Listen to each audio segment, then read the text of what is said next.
Olá, sejam muito bem-vindos a mais um episódio do Muito Mais Consciência Podcast. Esse episódio de hoje, a gente vai tratar de um assunto que a gente muda até um pouco a fisionomia para falar. Mas precisa ser dito, precisa ser falado, precisamos disseminar informação. Nós temos aqui uma especialista, a Elis Cornejo. Ela é especialista em prevenção a suicídio e pós-venção aos enlutados, né? Ela faz um trabalho magnífico. E eu mesma sempre tive muito medo de falar sobre isso. E é por este motivo que eu convidei a Elis para a gente abordar esse assunto e trazer clareza. E o que nós podemos fazer enquanto nos nossos 20 metros para ajudar ou para apoiar alguém que está do nosso lado. Então é esse o convite. Elis, muito bem-vinda. Obrigada por ter aceito esse convite, por estar aqui hoje, pelo teu compromisso comigo. Imagina, Fará, eu que agradeço o convite. É um prazer estar aqui com vocês para fazer esse papo. Muito bom. Elis, eu queria que você falasse um pouquinho só da tua carreira, se apresentasse um pouquinho. Eu, às vezes, peco nas bios aqui, porque elas são muito grandes, então fique muito à vontade, por favor. Tá bom. Bom, eu sou psicóloga de formação, me formei lá em 2009, então já tem alguns bons anos. Desde a minha formação em psicologia, eu tenho curiosidade pelos temas da morte, suicídio. Vou contar um pouco para vocês já de antemão que esse é um tema muito tabu dentro da academia, dentro da formação. Então, eu lembro dentro da própria formação também é tabu. Exato. E ainda hoje, né? Óbvio que eu estou falando da minha experiência de formação em 2009, mas eu sinto que muita coisa caminhou. Eu tenho contato com estudantes de psicologia que ainda falam muito, dizem, né? O quanto a gente ainda não ouve falar sobre morte nas formações, o quanto muito menos a gente fala de suicídio na formação. Essa é uma questão. E por que é uma questão? Porque no TCC eu queria falar sobre suicídio. Eu ia fazer esse TCC em grupo, o nosso grupo queria abordar o tema. E o professor fez com que a gente desistisse da ideia, dizendo, bom, acho muito difícil a gente conseguir tratar desse tema, o comitê de ética não vai aprovar, e muitas razões que nos fizeram desistir da ideia, né? E na época, 2009, a gente desistiu, trabalhou violência doméstica, fomos para outra área. Mas desde lá já era um assunto que me interessava, que me despertava interesse. E aí eu venho nessa formação de psicologia, vou fazendo outras formações depois da graduação e faço um aprimoramento e um aperfeiçoamento em psicologia hospitalar. E lá eu me deparo, dentre outras coisas, né? O meu foco ali na formação era a UTI neonatal. Né? Então, a gente cuidava de familiares que tinham ali seus bebês nascidos com alguma questão e que precisava de internação em UTI, ou prematuros. Né? Então, a gente dava assistência para essas famílias. Mas aí eu pude também circular no hospital, em outras UTI adulto e assim por diante. E ali, no contato com outros profissionais, eu me deparo com profissionais dizendo, bom, acabei de receber um paciente que tentou suicídio e não quero atender.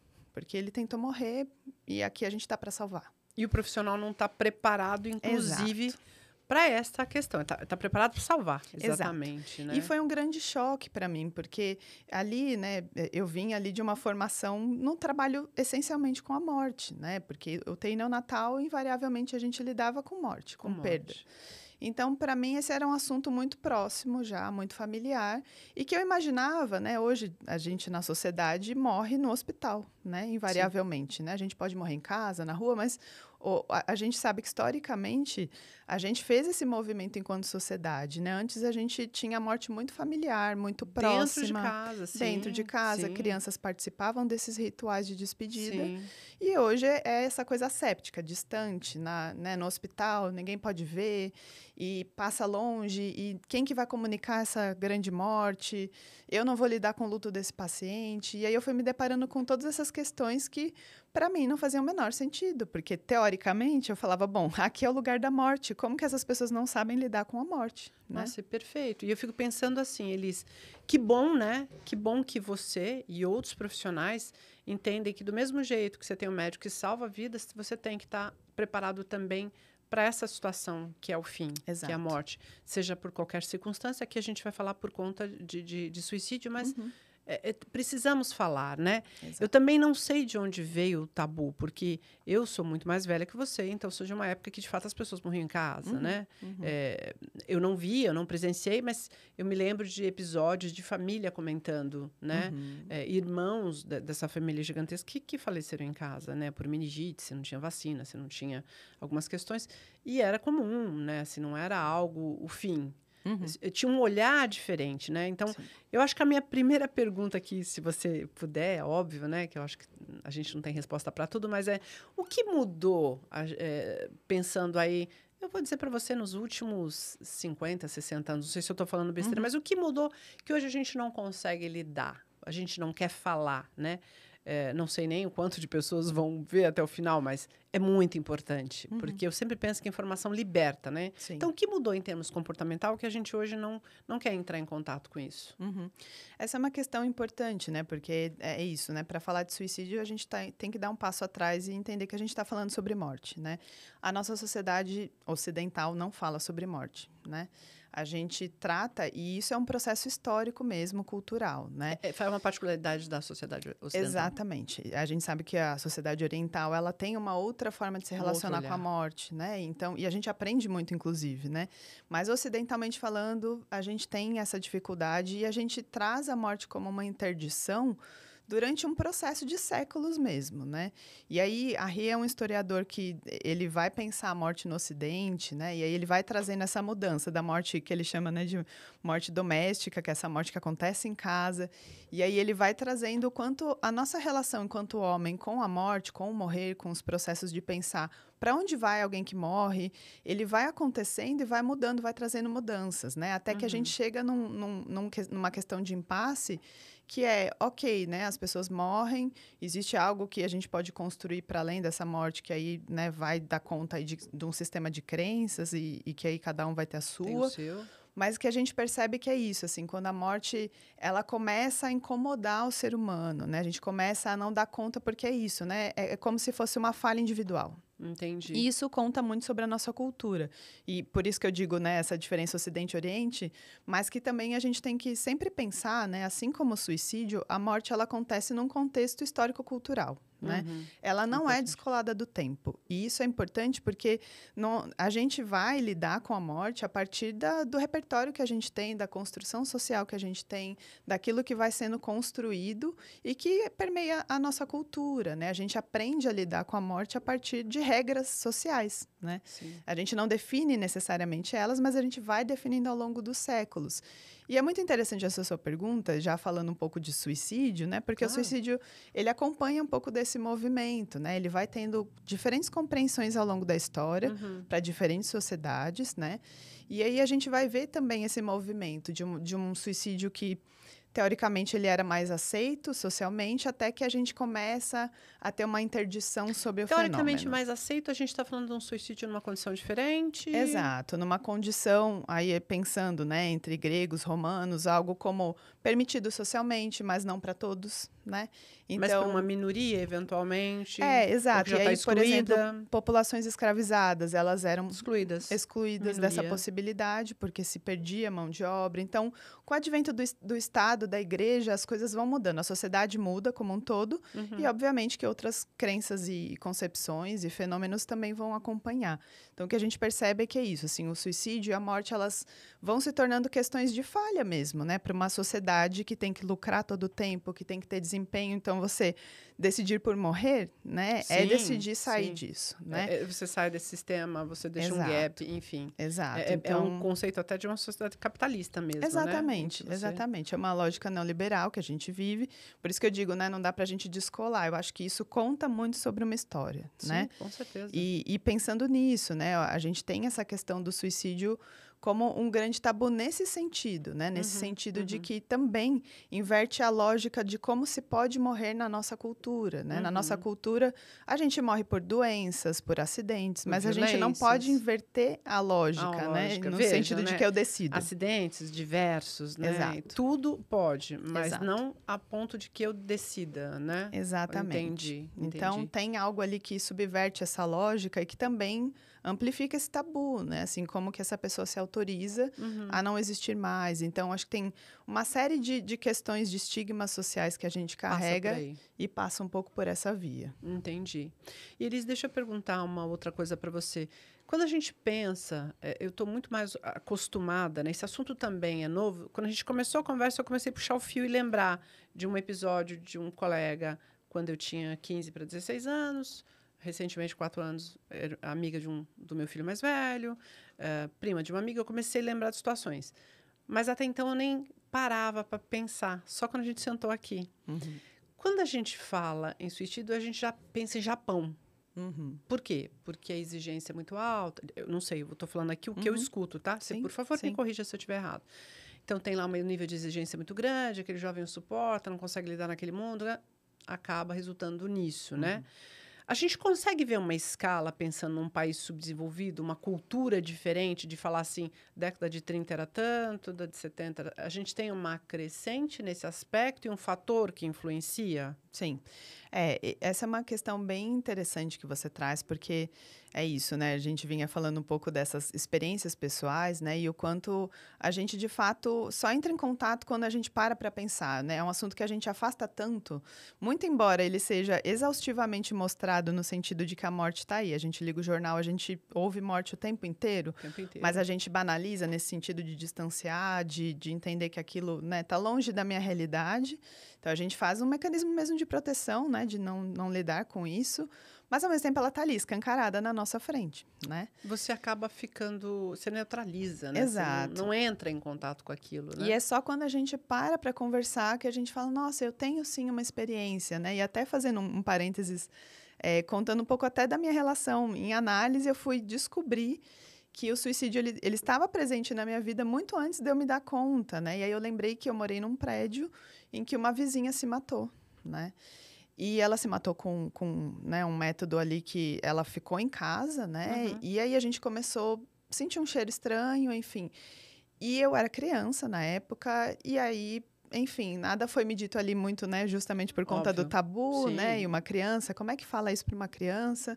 Mas eu lembro que, assim, houve todo um incômodo, e como era no meu andar, então, assim, eu fui acompanhando notícias ainda que indiretas daquilo, né?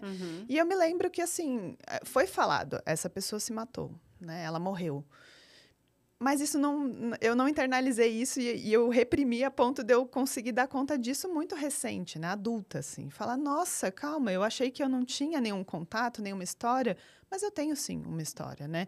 Então, isso que você está dizendo, né? Isso a gente, às vezes, tem que fazer um esforço para falar, bom, nossa, isso aqui está assim, né? Isso existe. E é muito curioso, a gente que trabalha com tema, né? Quando a gente vai falar em público, invariavelmente a gente encontra alguém que já lidou ou que de alguma forma está lidando. Aquele advento ali deixou meio que... Você vê, eu tinha 15 anos, mais ou menos, né? Sim, sim. Era um amigo jovem também, acho que 22, 24 anos nessa faixa, né? E eu apaguei aqui, agora falando veio, né? Então, acho que a gente esconde mesmo isso, essa dificuldade de lidar. E se a gente falar especificamente Brasil, a gente consegue ver um pico mais alto, um ano de... Isso é um pós-pandemia, isso é um antes ou isso sempre foi assim, só que nunca falamos?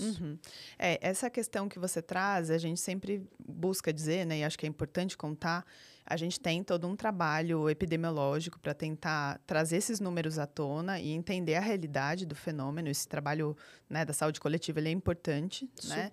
Mas são dados subnotificados, né? Não só aqui no Brasil, mas no mundo. Né? E aí, lógico, alguns países têm mais subnotificação do que outros, o que quer dizer que a gente ainda não notifica da forma como deveria. Correto. Né? Dando, de fato, nomeando o ato em si. Exatamente, a causa-morte. Né? E aí, essa é uma questão que vai, obviamente, né, tem algo ali do tabu que atravessa essa questão, né? E aí a gente tem notícias, por exemplo, de enlutados que contam que, olha...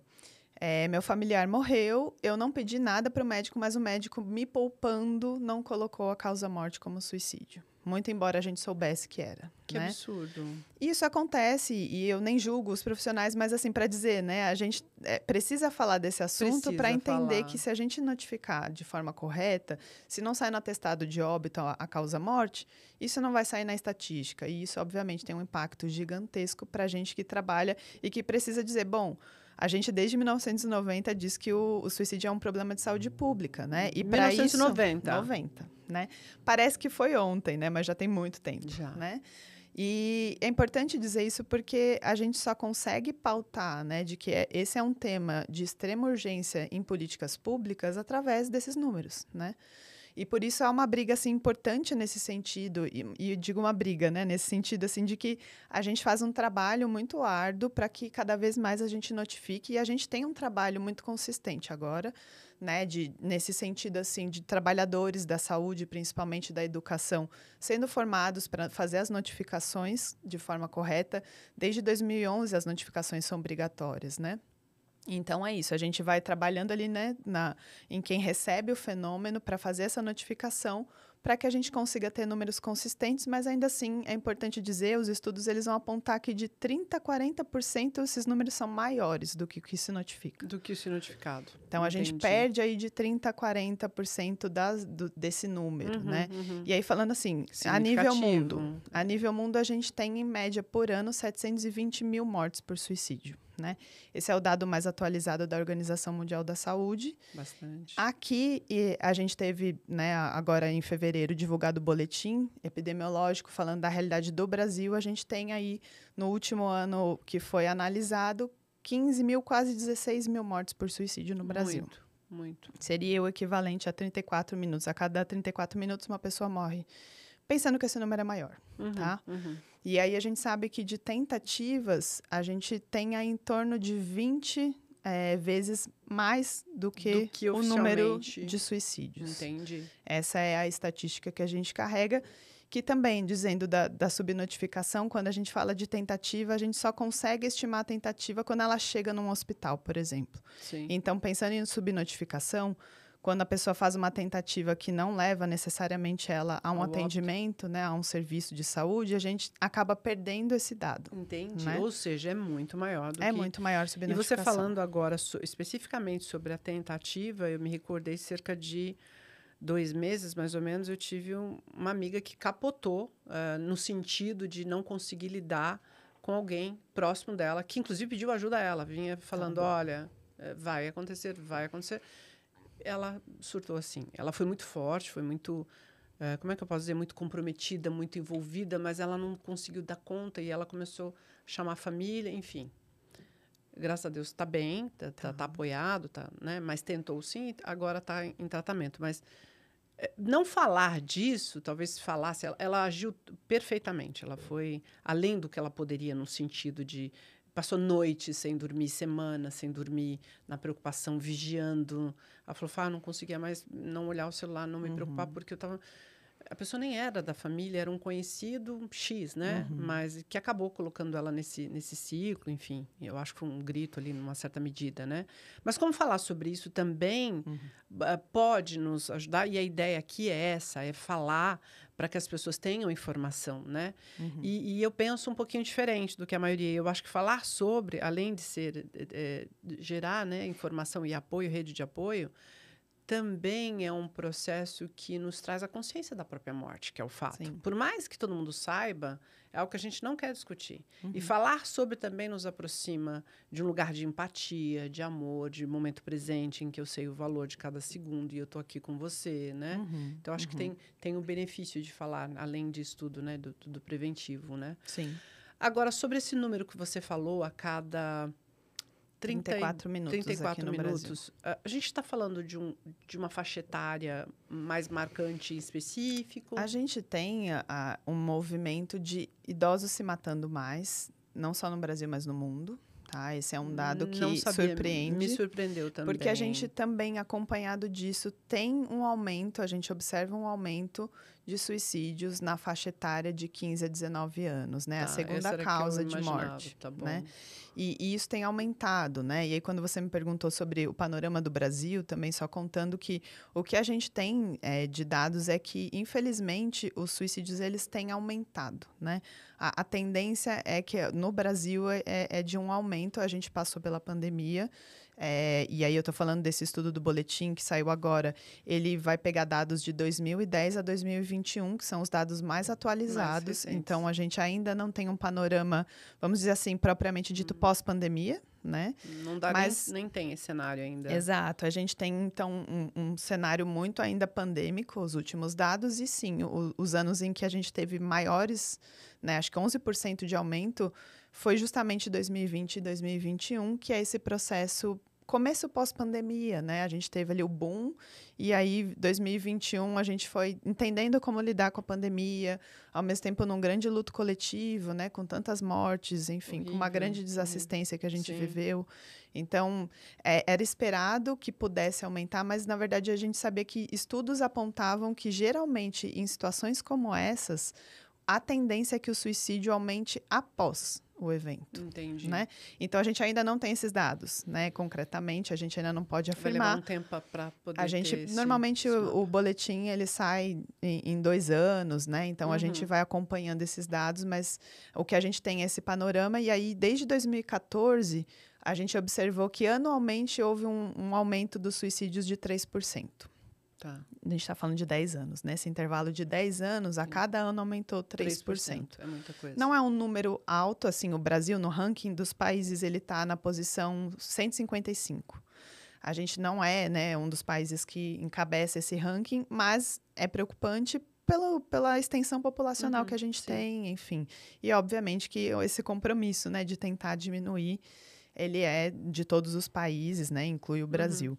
Um outro dado importante para contar, e aí você me falou do Japão, enfim, a gente teve o Japão liderando por muito tempo, né, os suicídios. Isso. Esse último relatório da Organização Mundial da Saúde trouxe que, enfim, obviamente a gente tem que considerar uma série de questões, como você falou, né, enfim, mas que a Groenlândia, por exemplo, ela lidera, né, Lesoto na África.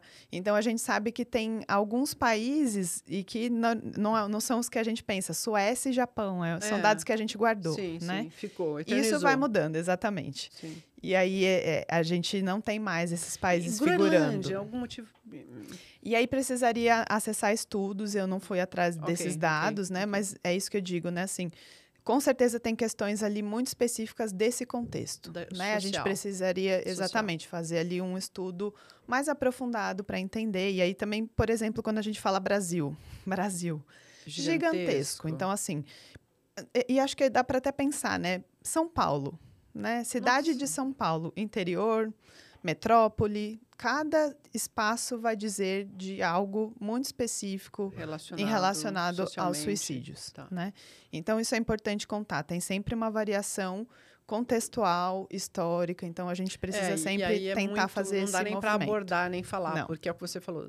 Socialmente, primeiro que somos vários Brasis dentro de um Brasil. Né? Exatamente. Se você pegar a região Nordeste, uma cultura, outra, Centro-Oeste, outra...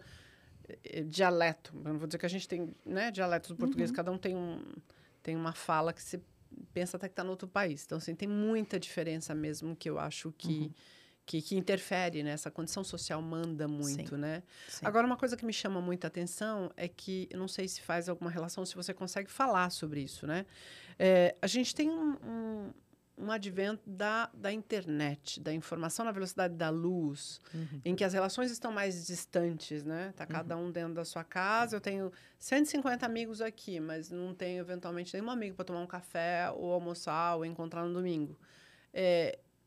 Esse advento da internet, desse mundo mais tecnológico, ele pode ser como é que se diz, uma abertura para essas questões? A gente consegue mensurar para um risco, digamos assim, para aumentar. Eu acho que é isso, né? Assim, a gente pode pensar como risco e como proteção. Tem fatores de risco e tem fatores protetivos. Por exemplo, né?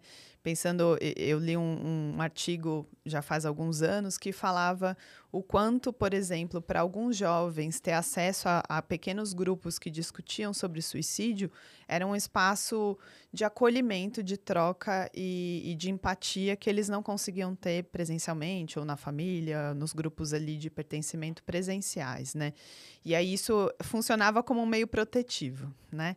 E isso é bem curioso, porque em geral, né, ele é muito mais negativo do que protetivo, mas nesse caso, nesse estudo, eles apontaram, bom, a gente tem algo aqui positivo, né? Ao mesmo tempo, a gente sabe que bullying, cyberbullying principalmente, pensando nessas plataformas, sim, também podem, né, levar ao suicídio. Então, é bem delicado. Tem vários estudiosos que já têm tentado dar conta disso, até pensando nessa construção da segurança, mas é isso, é um mundo à parte, né? É um E eu mundo à acho que parte. é um mundo que reflete o que a gente vive também enquanto sociedade, né? Sim. Então, as violências, elas também estão nessas plataformas. Também. Elas também vão incidir no sofrimento, né? Então, a gente também... Uhum. É isso, né? A nossa forma de sofrer hoje é muito singular, né? Muito e ela, singular. obviamente, é atravessada pelas Sim. redes, pela internet, Até porque né? é um universo paralelo e que você não consegue dissociar. Assim, Exatamente. né? Por mais que você não queira, você está inserido ali. Às vezes a gente fala de mundo virtual como se ele não existisse, mas ele existe, existe, né? tá aí, Ele faz né? parte do nosso mundo. Ele faz parte do nosso mundo e ele tem muita força, assim, Sim. porque eu conheço poucas pessoas que conseguem estar aquém, assim, né? Uhum. A gente vê até pessoas acima de 50 anos, 60, 70 anos, que estão inseridas, Sim. que fazem uso frequente e que se manifestam ali, que têm poder de fala ali, enfim. Então, eu diria que é difícil, né, não estar nesse lugar mesmo. Sim. Muito, muito difícil. Sim. Acho que eu já não conheço mais ninguém que não esteja, E né? quando não tá, é julgado, né? Julgado. Como assim você não tem rede social? Como é que eu entro em contato? Né? Exato. Como se o contato fosse especificamente a rede social, você não pudesse fazer mais nada, né? Sim, exatamente. Agora, Elis, eu vou te fazer uma pergunta que eu não sei se a gente já está entrando aqui um pouco no pós-venção, porque eu imagino que é com os resultados que você tem essa resposta, ou se a gente consegue já falar um pouco antes. A gente consegue ter sinais de alguém que a gente ama e que está perto e que eventualmente pode estar no risco? Essa é uma pergunta importante, Fará, porque assim, bom, a gente está no Setembro Amarelo, no mês, né, que a gente exaustivamente fala da questão do suicídio. E esse é até um ponto que eu quero trazer, né, assim, o quanto a gente, enquanto pesquisador da área, a gente já vem há muitos anos, coisa de pelo menos mais de 5 anos, nos questionando se um mês inteiro falando sobre prevenção do suicídio não é iatrogênico nesse sentido de trazer, né, muito mais malefícios do que benefícios, né? Você falar um único mês do ano, quando você tem 12... Exato. E assim, exaustivamente, né, o mês inteiro. O que a gente tem, né, essa é uma campanha que vem, né, de fora e que vem pela IASP, enfim, que vem ali, né, por instituições que trabalham com prevenção do suicídio em 2003. No Brasil, ela chega em 2014, né, através de instituições médicas, né, o Conselho Federal de Medicina e a Associação Brasileira de Psiquiatria, junto com o CVV, né?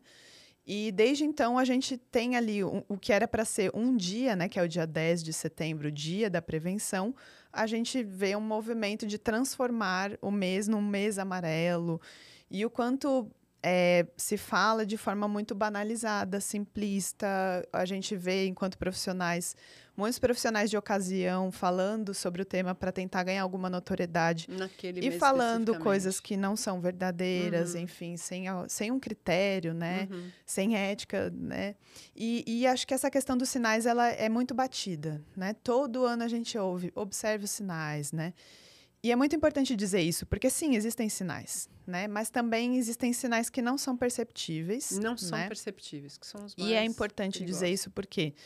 Porque a campanha, principalmente a campanha Setembro Amarelo, ela se pauta muito nessas ações individualizadas, que é você, enquanto indivíduo, tem que observar o outro, né? E oferecer essa ajuda. O que é válido, mas assim, ele é muito complexo. Não é simples como faz parecer. Né? E dizendo isso enquanto profissional que também faz avaliação e que por vezes não consegue identificar, né? A gente enquanto profissional também tem dificuldade porque é extremamente complexo. Por exemplo, um dos sinais é mudança brusca de comportamento. O quão subjetivo é isso? Né? Eu era muito comunicativa, agora não sou. Exato. Expansiva. Eu estava indo bem na escola, não estou mais. Caiu. Né? Eu, de repente, comecei a me desfazer de coisas que eu gosto. Isso pode ser um sinal de sofrimento, né? E aí Alguma dor tem ali. Exato, né? Tem algo acontecendo. Tem algo acontecendo. Mas aí eu digo, bom, vamos pensar no período da adolescência, que é justamente um período de intensa mudança. Intensa. Como é que você distingue o que é uma mudança própria da adolescência, o que é um sofrimento próprio da adolescência e o que é um pensamento suicida? Uma ideação suicida, algo que precisa de um acompanhamento. A gente tem extrema dificuldade. Eu imagino. E é importante contar isso porque, falando do outro lado, né, de alguém que trabalha com pessoas que estão em luto por suicídio... Que essa é outra parte do seu trabalho, trabalho, essa é outra né? parte. Que é a pós-venção, que é... Elas vão dizer o quanto a gente sofre em achar que falhou. por não observar o sinal. Eu não Isso vi. era uma outra coisa muito importante que eu imagino, né, assim, até com esse episódio relativamente recente, né, uma das melhores amigas do meu filho mais velho, foi uma dor horrível, né? Ele ficou devastado, primeiro porque ele não estava aqui, Tá. depois que eu menina que ele brincava desde os, sei lá, 2 anos na porta de casa, enfim. Muito, muito complexo isso, né? No sentido de o tamanho da dor dessa pessoa, né? Sim. E aí eu vi num entorno ali, numa conversa paralela de amigas, uma amiga estava, poxa vida, eu devia ter prestado mais atenção, eu não Exato. olhei, puxa, sabe aquela coisa do porquê, né? O porquê que eu não vi, como se a Exato. gente fosse responsável. Eu imagino que essa é uma das E aí a dores. gente vem, né? Inclusive, eu queria fazer um passo anterior, porque eu acho que eu não disse, né? A gente começou, né, engatando uma coisa na outra, mas acho que essa é uma informação importante que quando Por a gente favor. fala de suicídio, a gente precisa lembrar que o suicídio não acontece por uma causa única, né? Essa é uma informação importantíssima, porque por vezes é isso. Depois que acontece, a pessoa fala, poxa, eu devia ter feito, eu devia. Não é simples assim, né? Não A é gente uma sempre causa diz, não tem única. uma causa única, então tem multideterminações. E por um período, Determinações imagino. sociais, culturais, psiquiátricas, psicológicas e assim por diante. Multifatores É que uma grande podem... teia de fatores e aí assim é muito difícil estimar o que pesou ali para aquela história, porque é isso que você disse, né? Existe um processo. Ninguém de repente acorda e fala, pensei em suicídio, vou me matar, né? Isso não acontece. Não é uma coisa da Geralmente noite é um pro dia. processo, Sim, né? é um E aí processo. há consenso, assim, acho que a gente pode dizer que suicídio é o lugar extremo de um sofrimento, né? É um resultado final de um sofrimento intenso, né? Então, quando a gente está falando de suicídio, a gente está falando disso. É importante dizer porque, por vezes, e aí pensando na forma como a gente trata hoje o suicídio, né? De maneira mais abrangente, a gente costuma associar o suicídio com doença. E achar que, então, quem se mata estava adoecido, tinha algum transtorno mental e não necessariamente. É importante dizer isso porque na campanha Setembro Amarelo existe um dado que a gente ouve com muita frequência todo ano, que é 90% dos casos poderiam ser evitados porque estão associados ao transtorno mental. Esse é um dado que já foi refutado há muitos anos. Ou mas seja, toda... não é uma realidade. Não é uma realidade. Mas todo ano a gente ouve, né? Porque é isso, todo mundo massivamente falando e aí todo mundo pega o querendo, de alguma dado forma, antigo. pegar alguma coisa e sair. E aí já tem profissionais referência dentro da suicidologia, que é essa grande área que estuda, né, o fenômeno do suicídio, dizendo esse dado ele foi mal interpretado, né, de estudos metapsicológicos, etc. Assim, é um dado que já foi refutado por Neuri Botega, que é um psiquiatra da Unicamp, que é referência, né, no tema.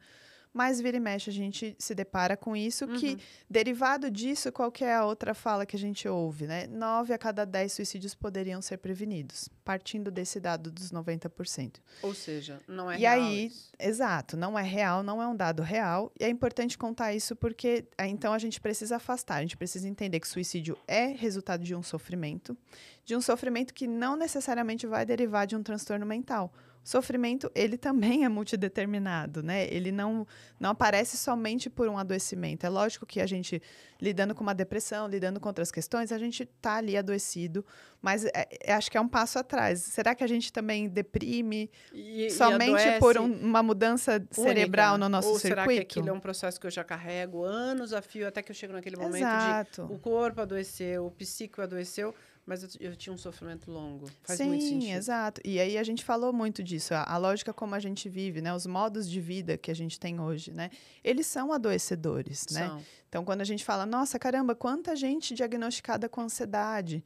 Por que será, né? A gente está ali, né, nas telas, e a gente tem que produzir, inteiro. A gente não consegue descansar. Sim. Isso é um imperativo categórico, né? De uma sociedade neoliberal, de uma sociedade que não pode descansar, que não pode parar, que está competindo. Eu diria mais, né? Assim, eu acho que tem muitos efeitos de uma sociedade capitalista, onde literalmente a sobrevivência, é o selvagem mesmo, exato. Né? Onde chora menos quem pode mais, e aí é o passar por cima do outro, e gente que não dá conta de viver nesse mundo e acaba, né, assim, sofrendo muito mais isso, né? Sim. Então, acho que falar sobre isso é trazer luz, né? Exato. E por que eu digo isso? Porque, então, voltando na questão dos sinais, né? É importante dizer isso para justamente não culpabilizar. E o que a gente já vem, né, enquanto profissionais mais críticos, a gente vem dizendo, bom, a gente já entendeu que Setembro Amarelo precisa acabar.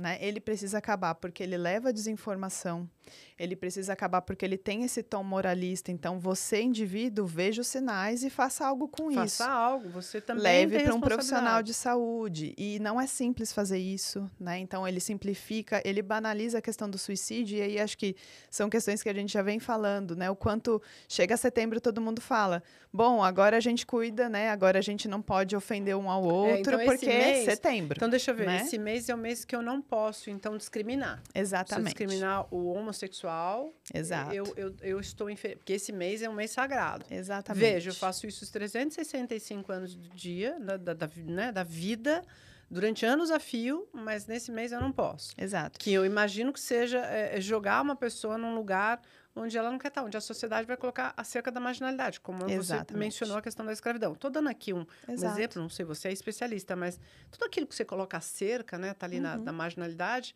você está rejeitando, você é responsável por isso, sim. E esse Para mim, quando eu falo em responsabilidade, eu estou falando de onde é que eu estou colocando o outro, né? Exato, e esse é um ponto bem importante que você traz, porque os dados mostram que as populações que mais se matam são exatamente as que mais sofrem violências e que têm direitos minorizados. Então, a população negra, a população LGBT, os idosos, as mulheres. Então, em geral, a gente vai perceber justamente esse movimento e não é à eu nem toa. te perguntei, mas Exato. é a minoria, de novo. A minoria que, na verdade, assim, né? A maioria... Maioria em termos populacional, mas minorizado nos direitos. Minorizado nos direitos. Exatamente. Né? E faz muito sentido, assim, o meu entendimento, né? Você é especialista, mas o meu entendimento é... Você tem uma faixa etária que está excluída. Veja, você tinha uma vida útil onde você fazia tudo, você produzia, você criou filhos, você comprou casa e você trabalhou, você foi útil. E no momento em que a própria sociedade diz que você não pode mais, porque agora você é velha ou velho, né? É assim que a gente joga, como se fosse um calçado que você encosta, você está colocando ali acerca da marginalidade, né? Exato. Quando você vem com esse discurso moralista de questões pessoais e íntimas, porque eu vou pensar sempre que a opção sexual é íntimo e pessoal, ninguém tem que discutir ou se é a favor ou não a favor. De novo, eu estou colocando neste lugar de excluir de uma sociedade. E mais do que isso, né? Porque é exatamente isso. Através desse argumento moral, se exclui o direito dessas pessoas existirem. Né? Ou existirem, mas sem uma vida digna. Sem uma vida digna. Ou seja, eu concordo, viu? Agora você mexeu comigo aqui.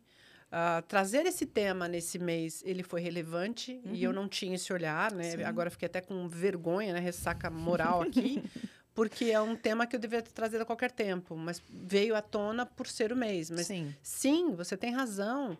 Eu sou hipócrita o ano inteiro, a gente não fala sobre esse assunto, está debaixo do tapete, eu estou discriminando. Eu, enquanto sociedade, os meus conceitos morais e religiosos, estou jogando essa pessoa neste lugar. Ou seja, cadê o meu olhar? Aí, em setembro, eu venho falar de um olhar atento, né?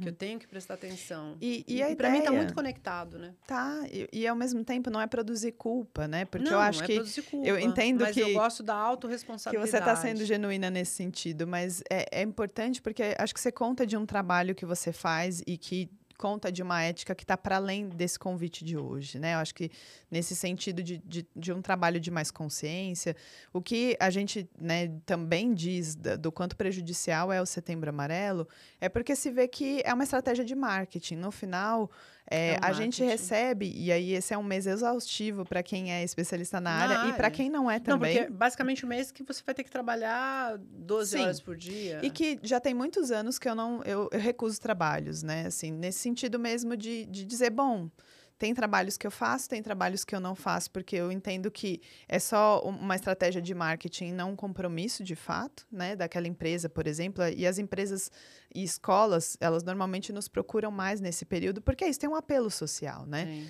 Mas, ao mesmo tempo, elas buscam um trabalho pontual, né? E pensando um trabalho em instituições, seja escolar, seja empresarial, a gente sempre fala que esse precisa ser um trabalho com compromisso e não só pontual, por exemplo, com uma palestra, né?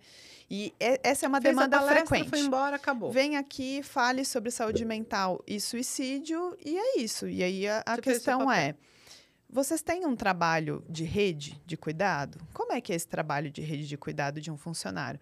A gente vai levantar questões. Toda vez que a gente fala sobre o assunto, a gente está levantando demandas, inevitavelmente, né?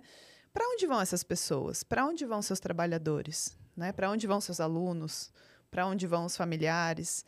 Essa é uma questão que é muito frequente, que a gente, enquanto profissional, leva, porque como é que a gente faz um trabalho efetivamente ético, né? E essa é uma questão que, quando posta, normalmente a empresa que não está comprometida, a instituição que não está comprometida, ela recua, né? Ela, bom, eu vou procurar um outro profissional que vai vir fazer a palestra e não vai me perguntar essas coisas, né? Você está atrapalhando o meu marketing aqui, né? E é importante tipo dizer isso, né? É importante dizer porque é isso, né? Uma coisa é a gente falar, e a gente acha que inevitavelmente vai sempre dizer mais sobre o suicídio em setembro pelo marco, mas que a gente também consiga transformar isso em ações efetivas, né? E em preocupações efetivas e, principalmente, transformar isso em políticas públicas de fato. Sim. E eu diria até uma coisa importante, repensar, né? A gente está falando aqui, como é que eu vejo os sinais? Ou se eu não vejo, porque você mesmo disse que são difíceis, mas como é que eu não jogo as pessoas para esse lugar? Uhum. Isso eu posso fazer. Sim. Isso está no meu dia a dia, está nos meus 20 metros, Exato. onde eu consigo e quem eu consigo. Minimamente, né, trazer um pouco de consciência sobre isso, trazer luz. Acho que é importante isso que você traz também para pensar, né? A gente sempre ouve também nesse mês, valorize sua vida, né? E de que vida a gente está dizendo, né? Vida? Acho que é muito importante se perguntar, quando a gente se confronta com o dado de que são as populações minorizadas, qual é a vida que essas pessoas têm, né? A gente sabe que são vidas extremamente precárias, né? São existências que não são existências. São né? subexistências. Exatamente, que não são nem validadas na própria morte, né? Então, o quanto é muito delicado a gente partir para um discurso moral achando que a gente está fazendo prevenção com isso, né? E aí, óbvio que a gente critica o Setembro Amarelo, dizendo que sim, é importante que a gente mantenha o dia 10 de setembro e que a gente mantenha as ações de prevenção. A ideia não é acabar com a prevenção do suicídio, mas eu acho que é isso, né? Muitos profissionais têm dito na tentativa de arrumar o Setembro Amarelo. E o que é muito difícil, né? Porque é tudo isso que a gente está dizendo, a própria instituição, as instituições que pensaram e trouxeram o Setembro Amarelo para o Brasil, elas publicaram, e aí isso eu vi recentemente, uma dessas chamadas sobre Setembro Amarelo, onde dizia, fique atento aos sinais, mesmo os não observáveis. E aí, para além disso que a gente está dizendo, né, dessas falas simplistas, moralistas, né, individualizantes, como é que a gente observa algo que não é observável? Como é que eu observo algo que é não observável? E é isso, é extremamente subjetivo. Então, sim, a gente pode falar sobre esses sinais desde que a gente diga, bom, não é simples. Você pode tentar notar que o outro está em sofrimento, né? Eu acho que esse é um apelo, inclusive, né, da gente pensar como é que a gente, né, enquanto sociedade capitalista, que individualiza todas as questões e que, bom, você está com um problema seu, se vire, né? Tô aqui seguindo porque, né, senão eu vou ficar lá atrás na fila. O tempo corre, a fila anda, eu tenho que ir. Como é que a gente quebra essas barreiras, né, dessas grandes bolhas de que cada um por si, né? E como é que a gente, de fato, constrói uma sociedade coletiva, né? De fato, interessada no coletivo. Esse é um desafio que está para além, né? Está para além. Mas está na base. Sem dúvida. Está na base. E eu acho que falar sobre isso é importante, né? Eu sempre penso assim, se meia dúzia assistir até o final... Sim, sim. Estava interessado. É isso. Né? Levou minimamente uma perspectiva, um outro olhar. Exatamente. Existe uma possibilidade de mudança, né? Exatamente. Eu acredito muito nisso, né? É como a gente olha diferente, mas sim, está numa outra dimensão. Mas nada impede, com a pouca informação que eu aprendendo aqui, eu consiga minimamente me posicionar. Como é que eu desenvolvo o mínimo de empatia pelo outro, né? Porque a gente está numa urgência pela vida, e isso que eu acho mais... relevante se falar, a gente está numa urgência pela vida como se ela não fosse acabar, inclusive. Sim, Ela acaba para quem está tentando suicídio? Exato. Não, ela acaba para todos, é só uma questão de tempo. E é como é que eu faço do meu melhor tempo, né, esse tempo aqui, inclusive conseguindo ser solidário com o outro, né? E acho que isso se alinha à questão que eu trouxe, né? Que vida é essa, né? Que vida é porque essa? Acho que a gente está tão robotizado, né? Tão alienado, que a gente não se questiona. Tudo bem, eu estou correndo aqui, mas faz sentido, né? Essa corrida para mim? Correndo para onde? Exatamente. Né? E é isso, assim, as vidas, elas são cada vez mais indignas, né? E aí a gente tem relatos ali, né? Eu trabalho na clínica também, E a gente recebe relatos de pessoas em condições extremamente precárias, né? Essa semana eu estava ali em consultório, obviamente não vou abrir a questão do sigilo, né? Claro. Mas a pessoa me relatou, enfim, uma situação de alguém próxima que não tinha torneira em casa, né?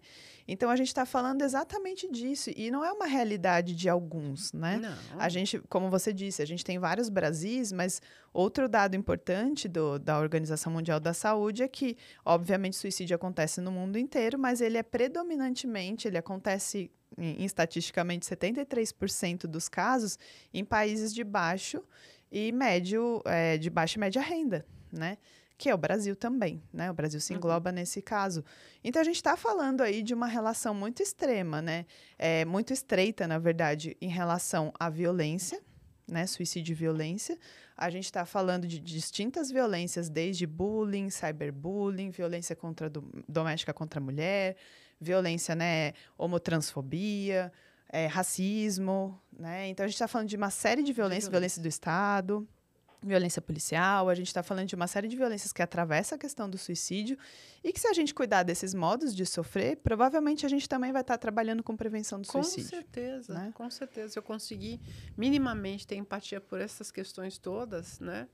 Independente de quem eu seja na sociedade, né? Se eu estou aqui, se eu sou Estado, sou só um cidadão que paga imposto, eu estou fazendo a diferença. Só com um olhar de empatia, de pensar, de refletir sobre, né? E é isso, né? Para além disso, se a gente não se engajar em políticas públicas de vida digna, a gente vai enxugar gelo, É né? verdade. E aí eu acho que sim, né? É isso. Obviamente que as campanhas, elas mobilizam pessoas, muitas pessoas encontram ajuda, isso é fantástico, isso é importante. Mas, de novo, não é nesse movimento individual. A gente precisa de um movimento que, coletivo, de fato, alcance todo mundo que sofre. E aí eu fico pensando nisso. A gente ouve, bom, abre a minha DM, fala com alguém. E aí você me contou desse relato de uma pessoa próxima que pôde acolher alguém que tentou, mas que, né, sobreviveu. Que bom, mas assim, não é dessa forma que a gente faz prevenção pensando em políticas públicas. Não, isso são ações individuais, mas a gente, nas ações individuais, não consegue trabalhar com um fenômeno que é, né, desde 1990, um problema de saúde pública. Se ele é um problema de saúde pública, a gente precisa de políticas públicas para cuidar dele. Sem né? dúvida. Isso é. Então, se é um fenômeno complexo, as ações, né, têm que ser complexas também. Em paralelo, complexas A gente não também. pode culpar os indivíduos para dar conta disso. Todo mundo pode contribuir à sua maneira, mas a gente tem que sair desse discurso individual de dizer, olha os sinais, fale né, valorize sua vida. A gente não está resolvendo. Eu entendo quando você diz isso. Eu acho que em todos os aspectos hoje, na sociedade, a gente vive eu não estou me eximindo aqui, mas a gente assume responsabilidades e libera o Estado do que é responsabilidade. Exato. Para mim, um ato muito simples é arme-se você e defenda-se você. Exato. Pegue sua arma e saia matando. Se o ladrão vier, você se vira. Espera um pouquinho, e o imposto pago para o Estado? E a responsabilidade do Estado? Segurança pública, direito cidadão, dever do Estado. Mas eu tenho que comprar minha própria arma, né? Não é diferente disso. Sim. Então, veja, se preste atenção nos sinais, você faça tudo no seu entorno, mas tem uma questão de saúde pública, né? Exato. Ou seja, tem que haver o compromisso mesmo. Exato. E acho que um outro ponto em dizer que também é importante, a gente tem muito, então, essa estreita relação do suicídio com transtorno mental. Consequentemente, a gente entende que a causa do suicídio é uma causa da saúde e da saúde mental. Então, especificamente por que é importante? Exato. Por que a gente volta e diz o que é suicídio? Como é que a gente compreende? Porque é exatamente a forma como a gente compreende o suicídio é que vai direcionar as nossas ações de cuidado. Então, se a gente entende que o suicídio é uma doença, a gente vai medicar. E a gente vai achar que a gente lidou com o transtorno. E, ok, a gente pode até lidar com o transtorno, mas não necessariamente a gente vai lidar com o suicídio. Entendi, né? Entendi. Então, é muito importante que a gente, né, entenda que suicídio não é doença para a gente também não ter tratativas medicalizadas, né? E que não vão solucionar porque a gente diz... Como se eu resolvesse ele é a questão. Multideterminado, né? E essa é uma grande contradição que a gente vê na suicidologia tradicional, que a gente chama, né? Que é uma suicidologia muito atravessada por um discurso médico, que vem, obviamente, de uma tradição médica. O suicídio, enquanto tema acadêmico, né, ele entra na academia pelo discurso médico aqui no Brasil. Então, não é à toa que a gente associa muito fortemente o suicídio com doença, né? Inclusive, até contando um pouco do meu mestrado, né? Eu fiz mestrado na Federal de São Paulo e terminei em 2019.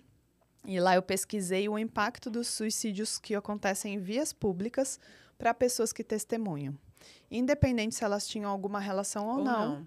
E eu fiz esse trabalho no centro de São Paulo, que é um lugar conhecido, Sim. com vários suicídios. Sim. E ali eu fiz uma etnografia, né, um trabalho ali bem antropológico, de estar ali em campo, de ouvir pessoas.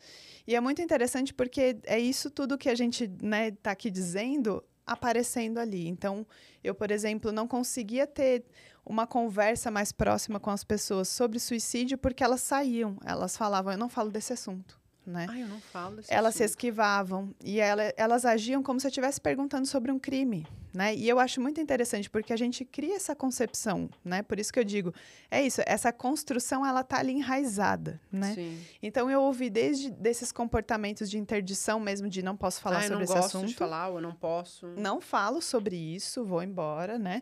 Até pessoas dizendo, bom, acho que suicídio ele é depressão, né? Ele é de alguma forma, falta de Deus, né? Falta de Deus. Esse também é um outro discurso moralista, religioso, muito forte que a gente ouve. Então, assim, predominantemente explicações ou da psiquiatria, né, desse modelo biomédico, ou de um campo mais moral. Então, era coragem, covardia, falta de Deus.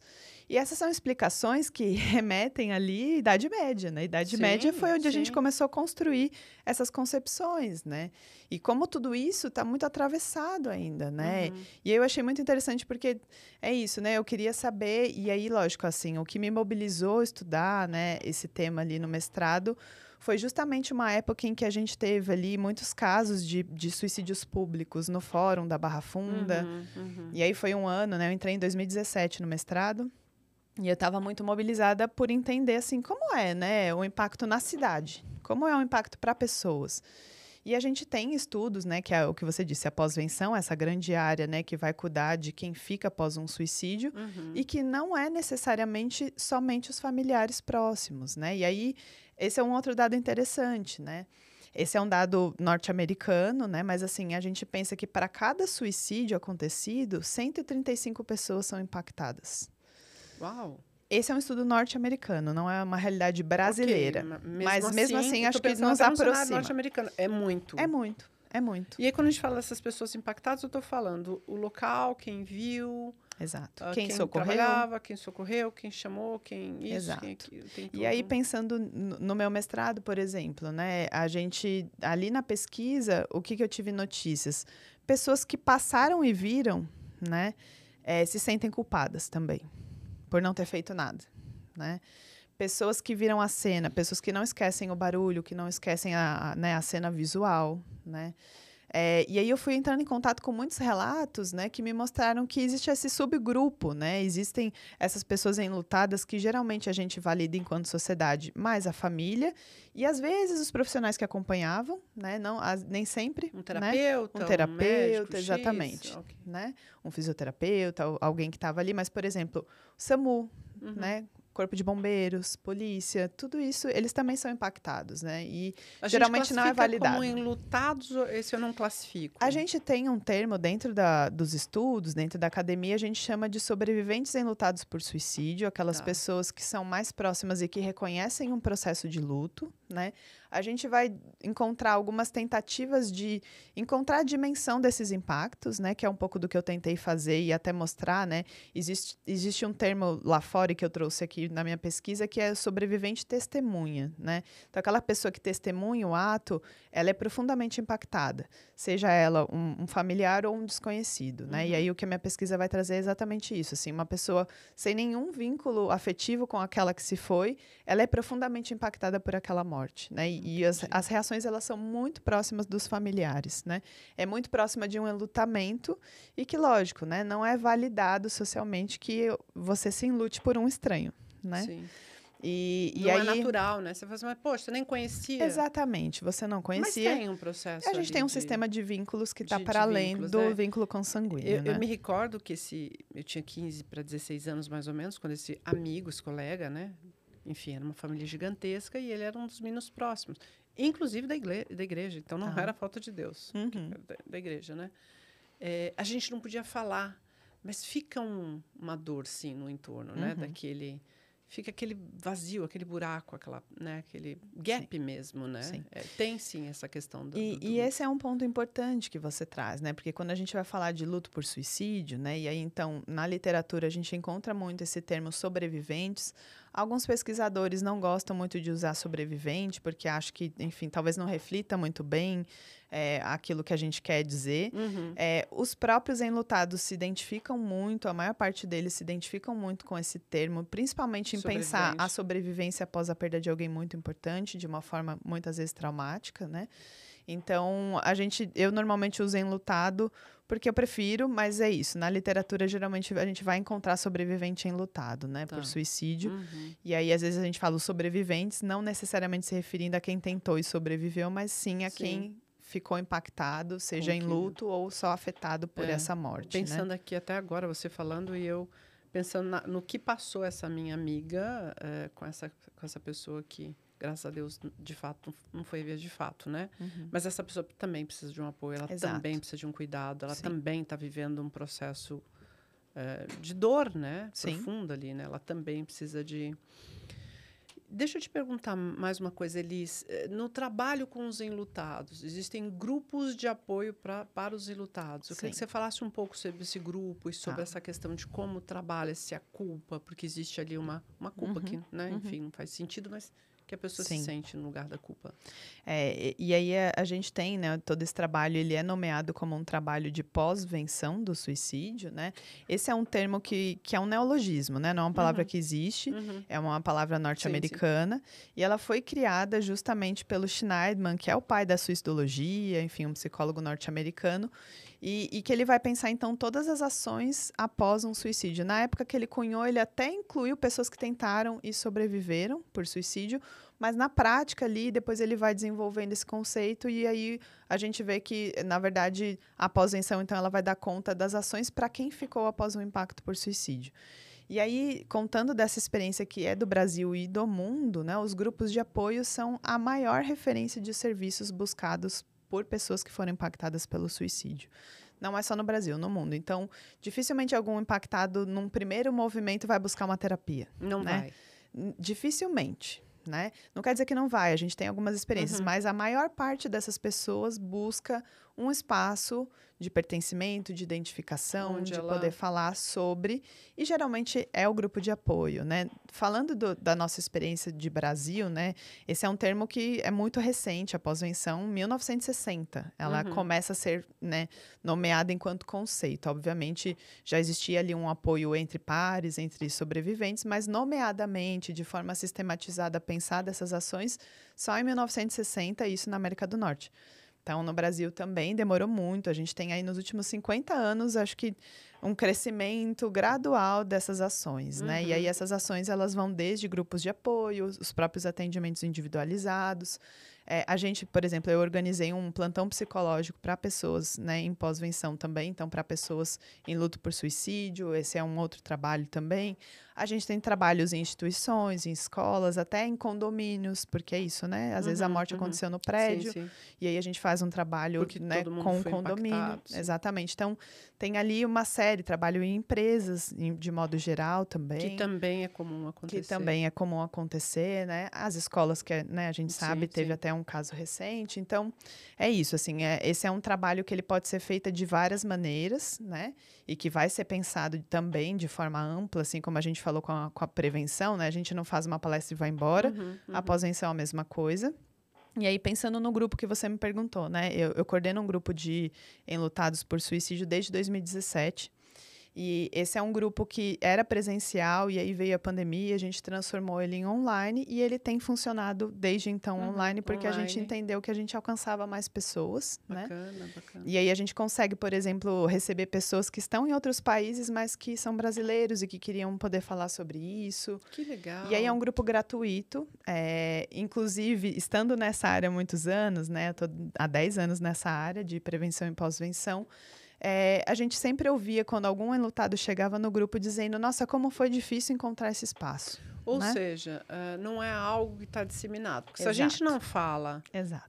Do suicídio em si, não fala da prevenção, fala-se, né, da prevenção, como é que eu sei se eu não estou Exato. falando sobre o assunto? Como é que eu chego? Exato. Né? Eu me recordo que essa situação bem recente dessa minha amiga, eu fiquei preocupada com ela, preocupada com a pessoa, mas assim, eu não sei nada. Uhum. Eu não sei para onde eu ligo, não sei quem eu ligo, não sei para onde manda essa pessoa, não sei para onde... Ela propriamente, né? Exato. Eu sei que ela faz terapia, então ela tinha um respaldo ali. Mas, assim, como agir nessas situações? Né? Se a gente não fala, a gente não tem nem informação para Exato. poder, de fato, apoiar.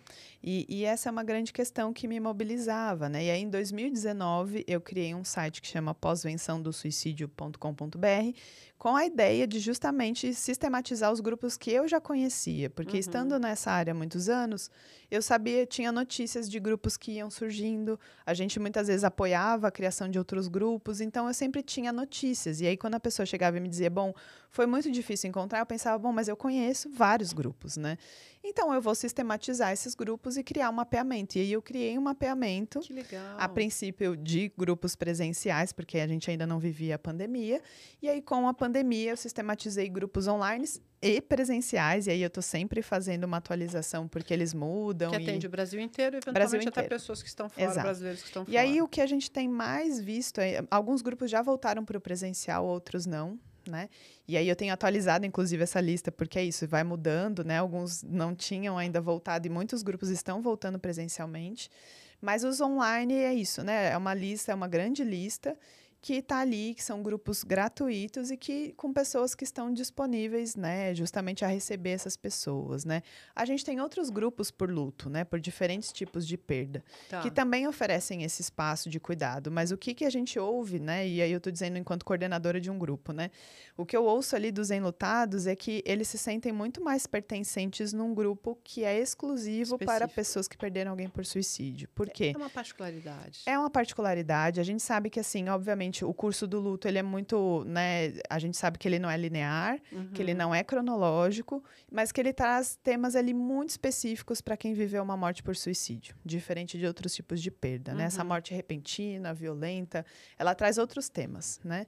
E esses outros temas, eles são importantes. Outro fator importante, e que eles trazem também como uma grande mudança e que faz escolher esses grupos que são exclusivos para alguém que está em luto por suicídio, é a questão do estigma.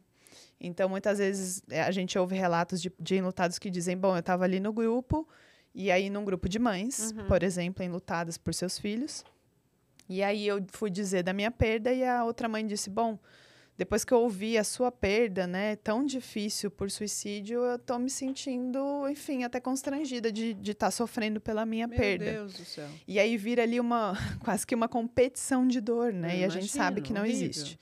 E como é muito nocivo mesmo, né? Para alguém que conseguiu se abrir, chegar num espaço, ouvir isso, ainda que, obviamente, a pessoa não falou Tem tido isso uma para... boa intenção Exato, até para... Né? Ela falou ali de uma experiência genuína dela, mas que traz sofrimento para quem está ali Sim. lidando com uma questão que é totalmente silenciada, é isso que você disse, né? A gente já tem dificuldade de falar de prevenção. E veja, né? A gente está em Setembro Amarelo, tem muitos anos que eu, né, estou aqui nessa área, e a gente pouco fala de pós-venção, que também é uma forma de prevenir novos casos, Sim, né? sim. A gente não ouve dizer. Setembro Amarelo chega e a gente não dá espaço para essas pessoas em luto dizerem do processo delas, da dor dela. Né? Exato. Até porque onde essas pessoas buscam ajuda, né? Exato. Como elas fazem, né? Exatamente. Eu imagino assim, poxa vida, se você não tem para quem falar sobre isso... Primeiro que eu acho que tem a questão da culpa que você falou, não sei se você quer complementar aqui, mas fica sempre uma pergunta, o que eu poderia ter feito?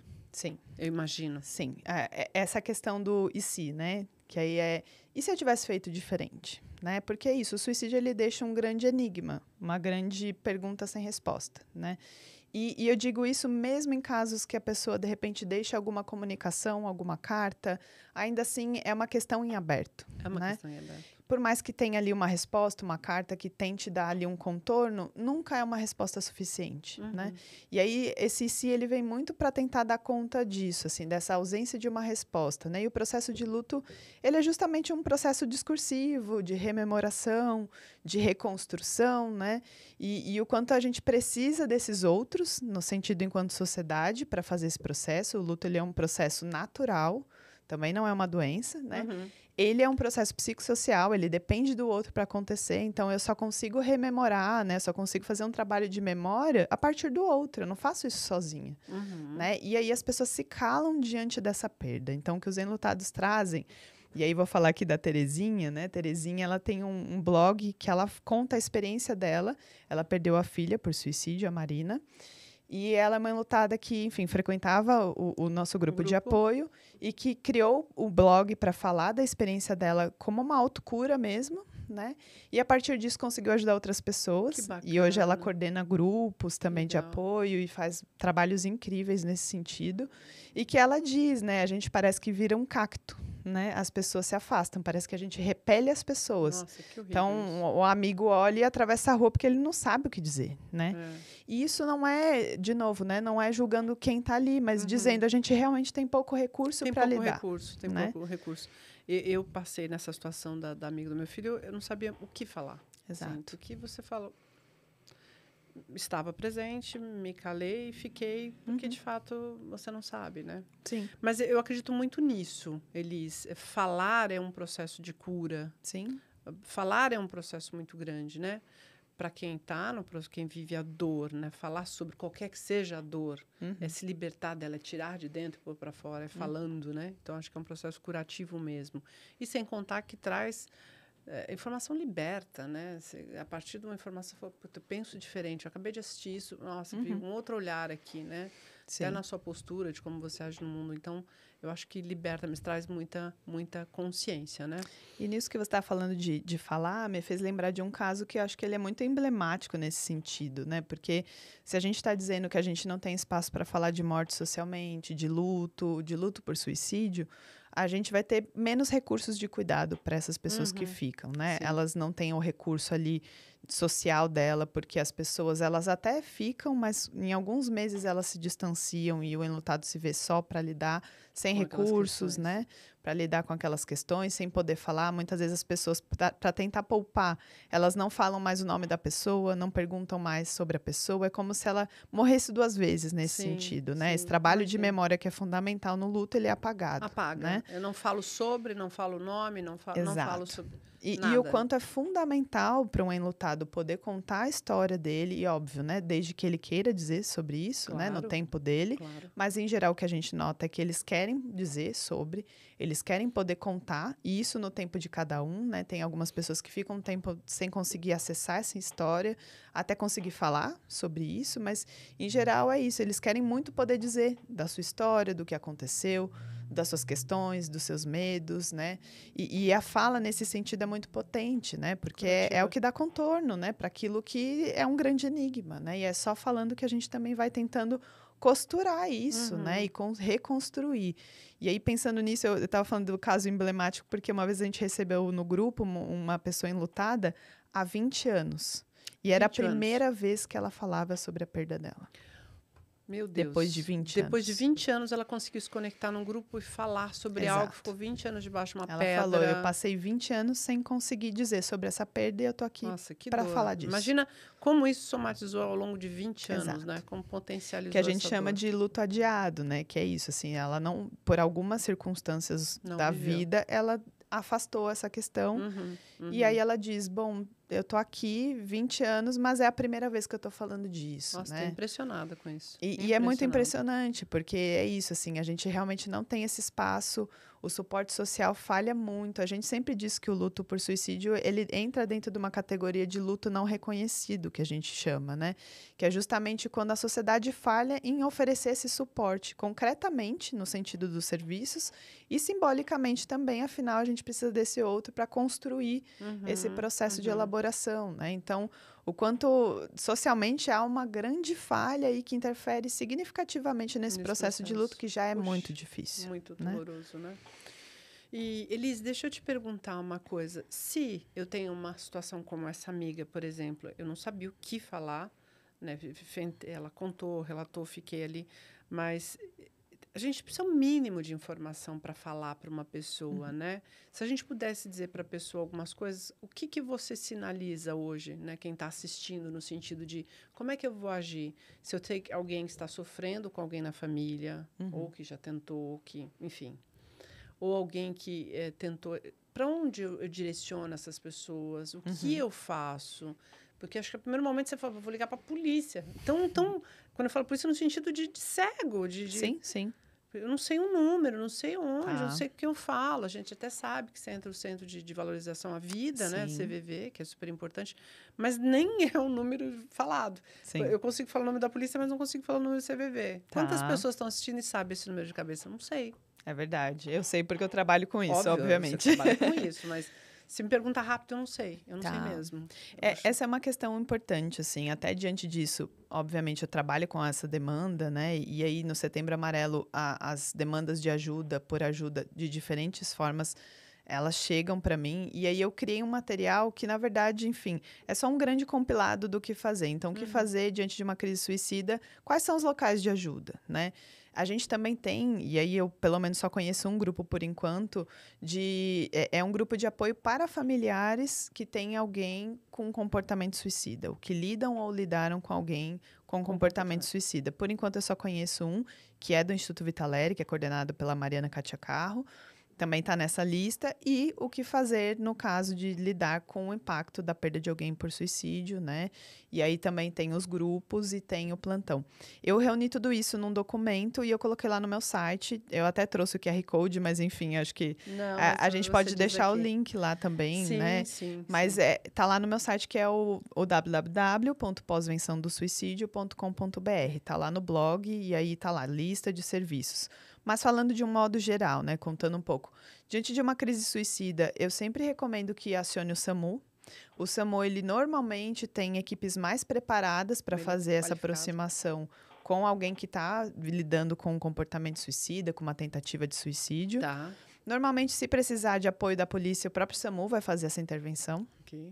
Então, lógico, essa é uma realidade muito diferente em cada região de São Paulo ou do nosso país. Sim. Então, eu já ouvi relatos de pessoas dizendo, bom, eu peguei uma equipe super despreparada, e outras dizendo, eu peguei uma equipe muito preparada que conseguiu me acolher, além de, né, dar suporte para a pessoa que estava em tentativa. Então, essa é uma distinta realidade, mas em geral, eu sempre indico o SAMU, que é 192, isso em casos, né, de uma tentativa ali acontecendo naquele momento, né? Naquela situação. Se é uma tentativa que já aconteceu por meios que precisa de um atendimento profissional de saúde, a gente sempre indica pronto-socorro, né? E aí é isso, pronto-socorro que tiver algum atendimento com a ala de psiquiatria pode ser importante, mas assim, procure um pronto-socorro do seu território. Em primeiro momento. Né? E precisa depois até ter uma remoção para Exato, eles fazem os encaminhamentos, né? A gente, aqui em São Paulo, é um serviço que eu sempre indico, que é o CAISME, que ele é um centro de atendimento também. CAISME com C? Com C, CAISME. Então, CAISME da Vila Mariana, especificamente, porque lá também eles têm profissionais já especializados e sensibilizados para esse tipo de atendimento. E que eles também, eu tenho muito retorno de paciente que já precisou fazer esse tipo de atendimento, que tentou suicídio e conseguiu um bom atendimento desde internação, enfim, eles também conseguem fazer, é um serviço que está né, aliado ao serviço da Unifesp, então eles têm ali todo um trabalho importante, né, e bem referenciado, então também é um espaço importante, está lá na lista, né, não fiquem tranquilos quanto a isso, está lá no site. E aí a gente também sempre indica, e aí eu estou aqui indicando os serviços, né, do território mesmo, serviços de sistema público de saúde. Então, né, a gente estava falando do CAISME, que é um sistema público de saúde, pronto-socorro, que pode ser também um público. A gente também tem os CAPs, né, Centro de Atendimento Psicossocial, que também são, né, ali tem toda uma equipe de saúde mental que vai poder atender. Tem CAPs que são 24 horas, e aí também depende do território, né, porque a depender do tamanho, eles têm ou não esse serviço. Veja, que eu acho que é desmistificar também, porque a gente olha para CAPs com outro olhar, né? Sim, perfeito você falar isso, eu já não sabia. Você olha para CAPs, quer dizer, é um lugar... Exato. E aí a gente tem CAPs infanto-juvenil, e a gente também tem CAPs, enfim, AD, que aí também é de dependentes, e aí a gente tem os CAPs, enfim, que atendem toda a demanda de saúde mental, e é um espaço, né, apropriado para buscar ajuda. Então, é importante que as pessoas saibam e que elas busquem. Tem as UPAs também, né, Unidade de Pronto Atendimento, que também funcionam 24 horas e que, se precisar, fazem encaminhamento, o BS e assim por diante. Mas essas são as grandes referências, além do CVV, né? Então, pensando assim, né, em políticas públicas, a gente tem a RAPS, né, que é a Rede de Psicossocial. Tem assistência social também que a gente indica num segundo momento, se, por exemplo, a pessoa está passando uma vulnerabilidade, está passando uma situação de violência em que ela precisa de assistência jurídica, que ela precisa saber se ela pode ou não ter acesso a algum benefício que apoie ela numa situação de vulnerabilidade, que pode acionar vínculos no território. Então, uma pessoa que está precisando fortalecer vínculos, né? A gente tem vários serviços ali de assistência social em todos os bairros e que muitas vezes a gente desconhece, né? Trabalhos realmente de fortalecimento de vínculos importantíssimos. Então, a assistência social, o CRAS, né? É uma grande referência e que não está lá na lista, mas que eu sempre gosto de dizer, porque, invariavelmente, a gente está lidando, né, às vezes, só com uma ponta de toda uma construção de sofrimento que pode passar por essa via, e é importante saber que existe esse serviço, né? E aí a gente tem o CVV, o número deles é 188, e aí eles fazem atendimento gratuito, atendem não somente pessoas com ideação suicida, mas pessoas que queiram falar, que precisam de um espaço. Eventualmente. Com pós-venção, com qualquer tipo de sofrimento. Tá. Eles estão ali para ouvir, são voluntários, né, que são capacitados para fazer essa escuta. Então, eu sempre falo, né, que CVV não é política pública, né? Muito embora tenha fomento, né, do Estado, justamente ficou gratuito através desse fomento, mas que é isso. Eu acho que numa crise, voluntário. a gente precisa direcionar para os serviços de saúde e de apoio. Concordo. E aí, lógico, né? Se você não pudesse dirigir a um espaço como esse, o CVV pode ser de grande valia nesse sentido. Eles atendem por ligação no 188, atende por e-mail, que agora eu não me lembro qual é, mas está lá no site. E também atende por chat no próprio site deles. Então, tem várias formas, né? Tem outros serviços. Tem o Pode Falar da Unicef, que é para jovens, né? Também é um atendimento gratuito e feito online. Chama Pode Falar. Pode Falar, né? Da Unicef. Tá lá na lista. E aí, falando daquele grupo que eu contei para vocês, então tem um grupo para familiares. Eu acho que esse também é um trabalho, assim, fundamental, porque... contando enquanto profissional, a gente não tem notícias de nenhum grupo que trabalhe com pessoas com tentativas ou ideação suicida. E por quê? Enquanto profissional da área, né, a gente ouve muitos estudos e notícias que não recomendam justamente porque existe ali um grande potencial de que se alguém tenta suicídio nesse grupo, a gente fragiliza todo mundo. Entendi. Né? Então, a gente tem uma fragilidade muito grande nesse sentido de garantir, né, um apoio efetivo para todos que estão envolvidos. E aí eu também não tenho notícias nem de fora, nenhum grupo nesse sentido. Mas a gente tem para os familiares, né? E acho que é de grande valia porque é isso que você está contando. A gente fica sem saber onde buscar essa ajuda, o que fazer, né? O que eu devo ou não fazer. Eu tenho certeza que não sou só eu, não. Acho que tem muita gente aqui assistindo que não sabe o caminho para... Então, esse é um grupo, acho, muito importante, onde, né, se troca ali ferramentas, que se pensa justamente esse contexto. E aí está lá, né, um grupo do Instituto Vitaleri.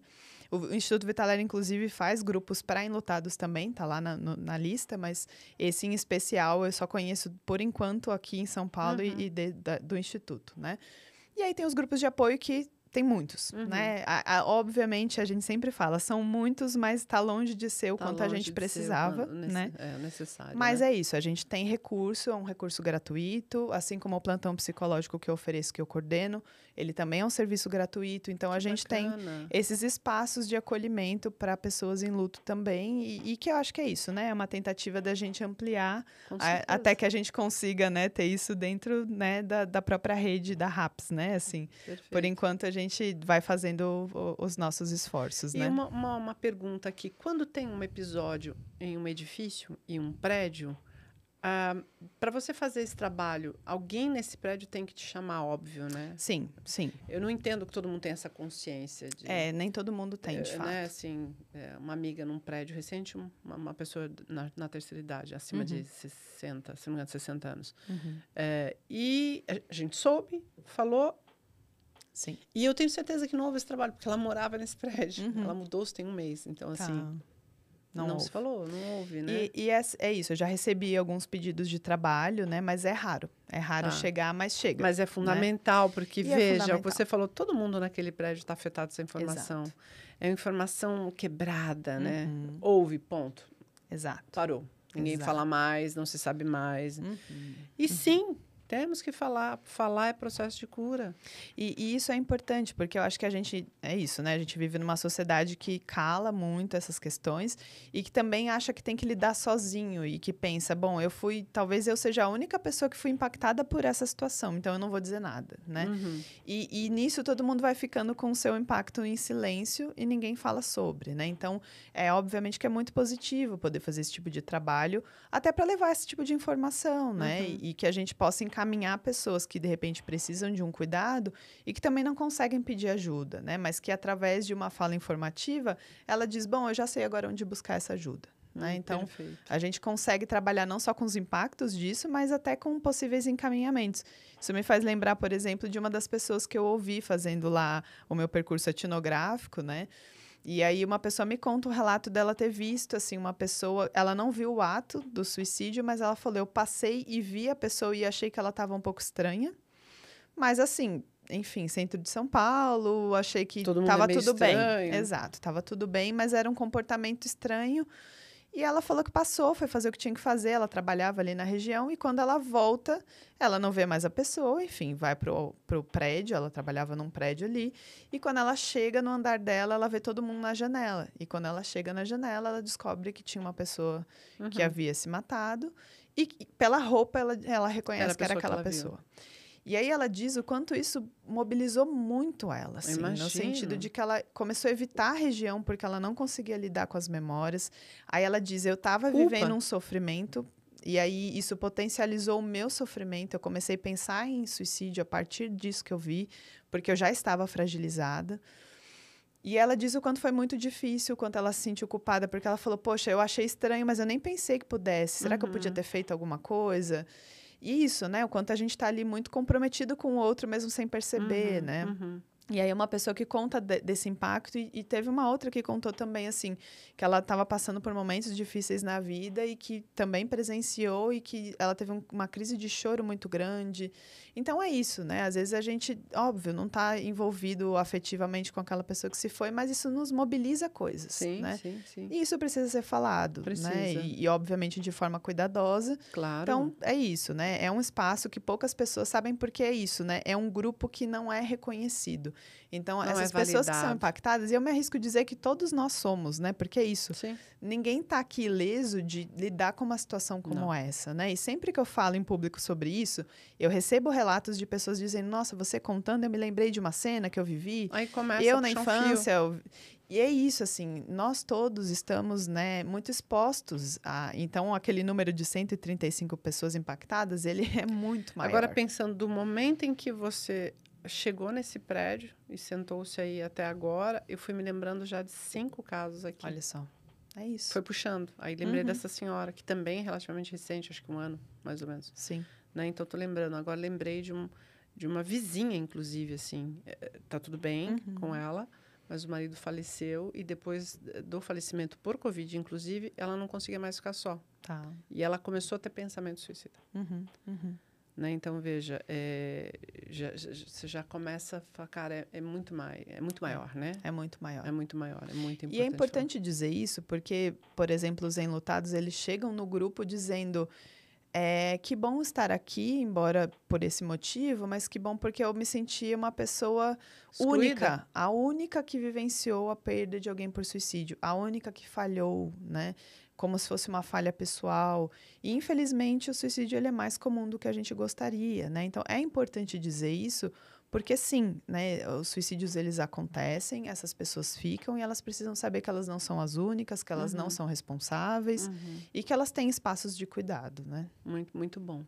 Eu estou vendo aqui um livro, e aí é uma curiosidade minha. Eu queria que você falasse um pouquinho sobre esse livro e como esse livro pode... Ele é mais didático, menos didático, ele é um estudo... A gente pode divulgar para que as pessoas também façam ou se interessem mais por esse... Façam leitura? Acho que esse é um ponto, né? Eu trouxe esse livro, Repensando o Suicídio, né? Ele é um livro que foi uma coletânea.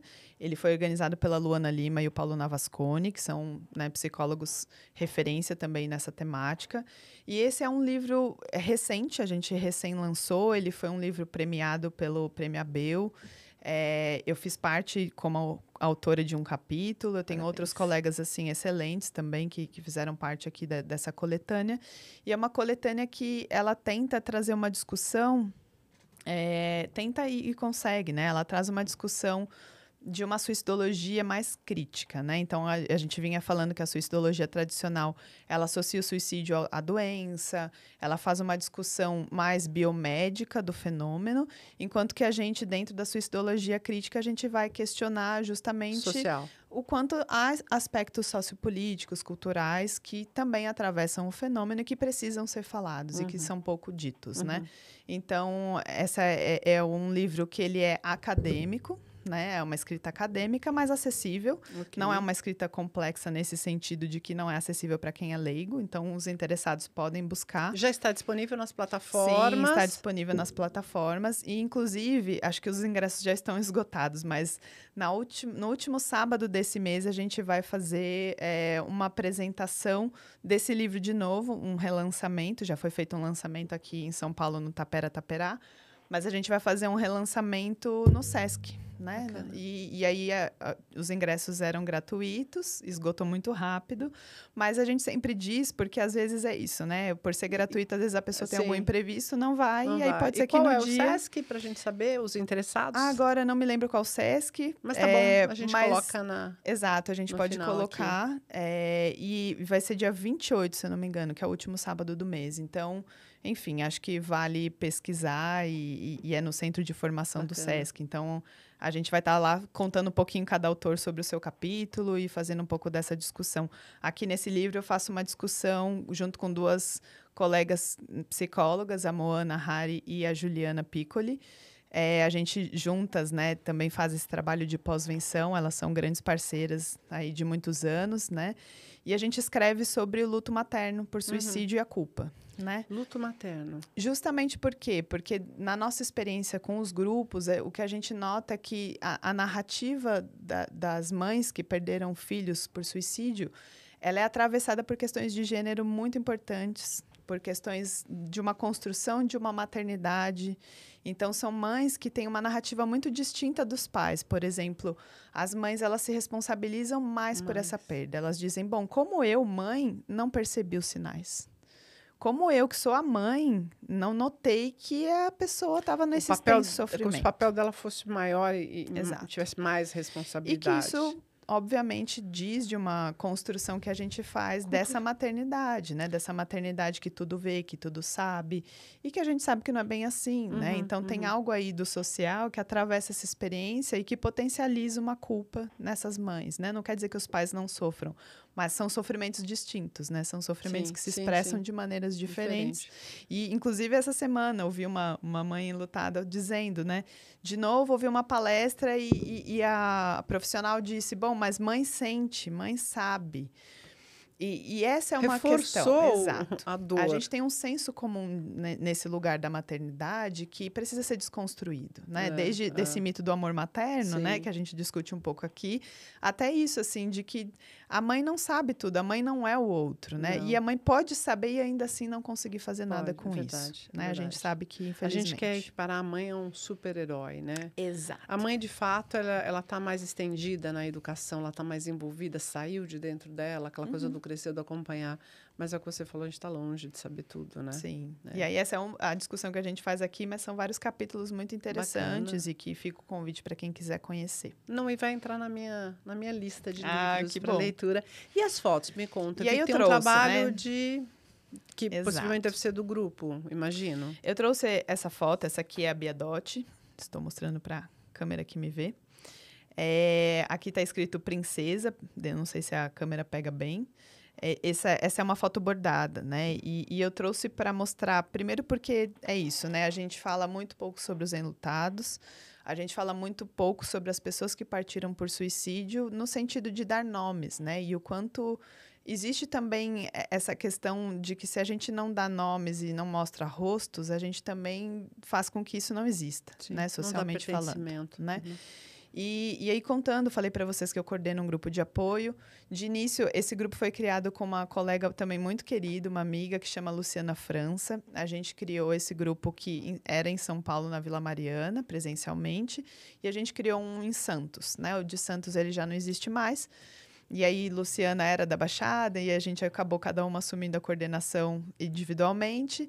E Luciana é muito presente ainda na minha vida. A gente tem, inclusive, muitas ideias de trabalhos ainda para acontecer esse ano com os grupos, né? Não vou dar spoilers, mas isso será divulgado. E aí a gente tinha uma tradição, né, de que os encontros eram presenciais. E aí no último encontro, que era do ano de dezembro, né, a gente fazia algum tipo de trabalho com os enlutados.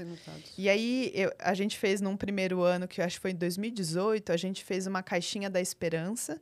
E aí a gente contratou uma artista para pintar umas caixinhas de MDF. E aí ela criou somente uma estrutura de tronco de árvore. E aí, com os enlutados no dia, cada um deles colocou a sua digital e a gente também. E a gente decorou as folhas, né, dessa árvore com as digitais de todos os enlutados, fazendo um trabalho de pertencimento, de rede de apoio, um trabalho mais simbólico, né? E aí, muitos dos enlutados ainda têm essa caixa. Eu tenho a minha caixa lá em casa também, que eu uso mais como decorativa. E aí, esse foi um dos trabalhos que a gente fez no ano de 2018. E o bordado em fotografia, enfim, eu sou muito ligada à fotografia, né? Isso como hobby, né? Eu fiz uma formação e fotografo shows, mas também gosto de fazer outros trabalhos fotográficos, enfim, audiovisuais. E aí eu gosto muito de bordado e um dia eu descobri que dava para bordar fotografias, né? Legal. E aí, enfim, foi lindo. Esse é um trabalho, né, que a gente fez com os enlutados. Então a gente também preparou fotos, eles mandaram as fotos. E aí nesse último dia, que foi no ano de 2019, em dezembro, nos reunimos e aí a gente bordou as fotos juntos, cada um escolheu uma palavra que pudesse definir aquele que se foi, ou que, de repente, trazia alguma certa conexão com aquele que se foi. E aí a gente bordou essas fotos, né? E foi um trabalho também muito especial, porque muitos enlutados se emocionaram, obviamente, e trouxeram que foi a primeira vez de alguns deles olhando para a foto, porque fazia muito tempo que não conseguia lidar com a imagem daquele que se foi. Que importante esse trabalho, E aí né? que foi justamente tecer uma nova possibilidade, alinhavar algo novo ali, né? Então, é um trabalho que a gente né, trouxe essa grande construção, né? Aliou os nossos interesses, né, de um trabalho de elaboração de luto, que é a simbolização desse processo, né? E que a gente fez... E aí eu falei da Bia Dott, né? A Bia Dott, ela é de Fortaleza, né? Os pais dela são Tadeu e a Lucinaura Dott. E eles criaram uma instituição que chama Bia Dott, Instituto Bia Dott, e eles são de Fortaleza e eles fazem um trabalho hoje de prevenção e pós-venção do suicídio, eles coordenam grupos, eles fazem um trabalho, inclusive, muito extenso em Fortaleza de prevenção e pós-venção do suicídio, então também deixo aqui, né, a referência do trabalho deles, porque é isso, né, a gente sempre fala que é transformar o luto em luta, né, e muitos deles vão conseguindo fazer isso dentro do que faz sentido, no seu tempo, né, mas quis trazer essa imagem para também contar obrigada. Que a gente faz esses trabalhos, né? Eu entendo mesmo que é um processo de cura e de lidar com isso, mas você só consegue lidar com aquilo que você externaliza, você põe para fora, que você compartilha, inclusive, com o outro, né? Sim. Eu fiquei aqui muito mexida e muito grata por você ter vindo, dedicar o seu tempo para falar de um tema que eu acho que é muito relevante, que é um tema de dor, sim, para quem já viveu, de uma certa dor para aquele que passou e viu, né? Aquilo que você falou indiretamente, também tem uma dor, um luto ali. Mas a importância de falar sobre isso, de trazer luz. E eu fico muito feliz de ter conhecido você, de você ter vindo aqui. E muito agradecida também por isso. Eu acho que é um presente para quem tiver coragem, de fato, de olhar sobre esse tema, entender até onde vai os meus 20 metros. Eu gosto muito dessa expressão, né? Como é que eu crio empatia, como é que eu posso, de fato, fazer alguma coisa. Então, obrigada por você ter vindo. Foi um prazer aqui te conhecer. Eu queria que você deixasse para os seus trabalhos. Eu entendi, se houver uma questão num condomínio, as pessoas podem acessar. Lá no seu site está todas as informações e os grupos e aquilo que não for possível, tem um contato que vai direcionar e vai orientar. Você pode passar mais uma vez para mim? Claro. As suas redes e o site, principalmente, que é onde está toda a informação dos grupos, por favor. O site é o Pós-Venção do Suicídio. Pós-Venção é pós-vencão, porque é sem a cedilha e o acento. Então, pós-venção-do-suicídio.com.br. E aí fica mais fácil as redes sociais, né? Então, se tiver qualquer dúvida que de repente não tenha no site, lá tem uma área de contato, a pessoa pode escrever. E aí as redes sociais, eu tenho um Instagram que ele é híbrido pessoal / profissional, né? E que eu não abandonei ele, eu uso mais também para divulgar alguns trabalhos. Eu não sou muito atuante nas redes sociais, mas sempre que eu faço um trabalho eu coloco por lá, que é o meu nome, elis.cornejo, com J-O, Cornejo, mas Cornejo, escreve. E o arroba do Pós-Venção mesmo, que é a rede do nosso site, que é Pós-Venção do Suicídio, tudo junto. E no LinkedIn? LinkedIn eu não uso, mas é Elis Cornejo, Elis Regina Cornejo. Foi por lá? Foi lá. Olha o LinkedIn só. É bem importante. Então, eu não uso, mas bom saber que ele me traz. Sim, porque eu fico pensando que é um lugar onde as pessoas também buscam, é uma rede muito séria, muito bacana, então acho que faz sentido, né? E muito grata por ter alguém que fala sobre, né? Por mais que a gente não queira lidar com um assunto que dói, que é ruim, ai, Deus que me livre, não quero falar disso, que bom que tem você, né? Que bom que você coordena esse trabalho lindo, que bom que você apoia famílias, que bom que você está aí esclarecendo, trazendo luz aqui para mim, e para todo mundo que está assistindo. Então, meu muito obrigado aqui, foi uma honra mesmo te conhecer. Queria te dar uma lembrancinha com muito carinho, é a Michael Bag, espero que você faça um bom uso aí. Obrigada. E meu muito obrigado. Eu que agradeço, Fará. Um prazer. Agradeço o espaço, a escuta, esse espaço, né, de amplificar essa discussão, acho que ele é fundamental. E queria deixar, assim, né, por último, acho que um pouco desse convite, a gente falou tanto, né, de poder falar, pressupondo que a gente tem espaços de escuta e, obviamente, a gente não tem o quanto a gente gostaria, mas a gente tem, sim, toda essa rede possível, né, de rede profissional, de escuta, e queria dizer também, assim, o quanto é isso, né, assim, que cada um possa falar no seu tempo também, né, principalmente muito pensando nos enlutados, e aí me ocorreu uma lembrança também, né, o quanto a gente já recebeu pessoas em luto no grupo que não conseguiam falar, e a gente recebe essas pessoas e elas não falam, e tá tudo bem, e a gente acolhe e diz, quando você estiver preparada, você fala, né, no seu tempo. E aí, para essas pessoas, elas dizem, nossa, eu vim aqui em 1, 2 encontros, eu não consegui dizer a minha história, mas como foi fundamental ouvir para hoje eu estar aqui e contar a minha história. Né? Então, que a gente possa abrir esse espaço para falar mais de pós-venção, ouvir mais essas pessoas que ficaram, porque esse é um trabalho muito caro para mim e que falta espaço, né? Então, é isso. Deixo aqui também o meu apelo. Falem mais sobre pós-venção. Convidem pessoas enlutadas para falar, que já falam, que já estão expostas.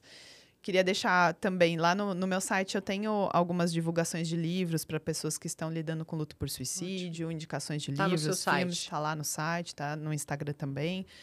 Mas queria deixar aqui uma indicação de um documentário que eu fiz parte, inclusive aparece eu bordando as fotos, né? Mesmo? Que ele é um Netflix, documentário. Ou tá no YouTube? Tá no YouTube. No YouTube tá perfeito. Mas é um documentário que chama Laços e Nós, fazendo muito essa ponte com o bordado em fotografia, porque eu vou bordando as fotos enquanto aparecem relatos de enlutados. Então, para quem quiser ter essa proximidade, né? Ou mesmo uma pessoa enlutada que quiser ter acesso a esse conteúdo, acho que ele é bem importante. E ele foi também, ele foi organizado pelo Instituto Vitaleri. E eu fui uma das roteiristas, uma das organizadoras nesse sentido.